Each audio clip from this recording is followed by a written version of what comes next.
Ассалаумағалейкумдер, қалайсыздар, амансыздар ма? Оралдан келіп жатыр Райымбек бауырымыздың жұмыртқалары. Мынау астролоб, қазір ашамыз бұйырса иншалла. Мынау деген адлер, 36 штук адлер.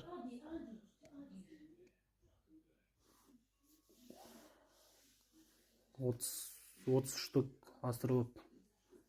Ассалаумағалейкум ва рахматулла ва баракат. Қалайсыздар, амансыздар ма?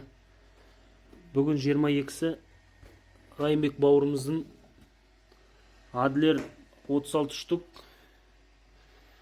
астролоб 36 штук, общий 74 штук салдым. Аллахтың қалауымен. Бұйырса 20 күннен кейін шығады, Алла қаласа. 7 күннен кейін оплотын тексеріп жібереміз, Райымбекке қарап айтып жібереміз, бұйырса иншалла. Алла берекетін берсін бауырым, рахмет, Алла разы болсын. Келді, инкубаторға салып қойдым. Екінші партия.